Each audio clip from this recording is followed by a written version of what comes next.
Hello 30 days mini vlog ചലഞ്ചിലെ day 18 ആണ് ഇന്ന്. അപ്പം ഇന്ന് ശിവരാത്രിയാണ് ഗൈസ്, മഹാശിവരാത്രിയാണ് ഇന്ന്. അപ്പോൾ ഇന്ന് രാവിലെ ബ്രേക്ക്ഫാസ്റ്റ് ദോശയായിരുന്നു. അപ്പം ഞാനത് ദോശ ഇട്ടുകൊണ്ടിരിക്കുകയാണ്. ഇത് കഴിഞ്ഞിട്ട് എനിക്ക് ഡ്യൂട്ടിക്ക് പോകണം. ഞാൻ രാവിലെ പോയിട്ട് 11 മണിയാകുമ്പോൾ ഞാനിങ്ങനെ തിരിച്ച് വരും. അപ്പം ഇന്നൊരു ഓഫ് വെറുതെ കളയണ്ടെന്ന് വിചാരിച്ചു. അങ്ങനെ നമ്മൾ രാവിലെ ഡ്യൂട്ടിക്ക് കയറി. അപ്പോൾ ഇന്ന് സൺഡേ ആയതുകൊണ്ട് പേഷ്യൻസും കാര്യങ്ങളൊന്നും ഇല്ല. നമ്മുടെ അവിടെ തന്നെ അഡ്മിറ്റ് ആയിട്ടുള്ള പേഷ്യൻസിനുള്ള ടെസ്റ്റും കാര്യങ്ങളേ ഉള്ളൂ.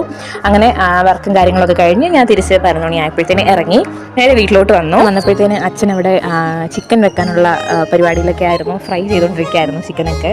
ഞങ്ങളുടെ വീട്ടിൽ പിന്നെ പണ്ടേ ചിക്കൻ ഐറ്റംസ് എല്ലാം വെക്കുന്നത് അച്ഛനാണ് അതിൻ്റെ മാസ്റ്റർ ഷെഫ്. അച്ഛൻ അടുക്കള കയറുമ്പോഴേ ഞാൻ അടുത്ത് നിന്ന് എന്തെങ്കിലുമൊക്കെ പറയും. അപ്പോൾ ഞങ്ങൾ തമ്മിൽ ഒന്നും രണ്ടും പറഞ്ഞ് ഇങ്ങനെ എന്തെങ്കിലുമൊക്കെ ഇങ്ങനെ പറഞ്ഞുകൊണ്ടിരിക്കും. അതൊക്കെയാണ് അങ്ങനെ ചിക്കൻ കറിക്കുള്ള പ്രിപ്പറേഷനാണ് ഇപ്പോൾ നടന്നുകൊണ്ടിരിക്കുന്നത്. ഉള്ളിയൊക്കെ തട്ടിയിട്ട് വേവിച്ചുകൊണ്ടിരിക്കുകയാണ്.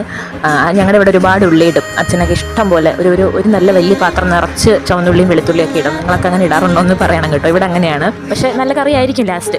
നമുക്കതാണല്ലോ മുഖ്യം. അപ്പോൾ നിങ്ങൾ വിചാരിക്കും ഇതെന്തോ ഒരു ചിക്കൻ കറിയല്ലേ, ഇത്ര ഹൈപ്പിടേണ്ട ആവശ്യമുണ്ടോ എന്ന്. ഞാൻ ഹൈപ്പിടും, കാരണം ഞങ്ങളുടെ വീട്ടിൽ ഇത് വല്ലപ്പോഴും മാത്രം ഉണ്ടാക്കുന്ന ഒരു സാധനമാണ്. അപ്പം നമുക്കിവിടെ അത് ഭയങ്കര ഹൈപ്പാണ്.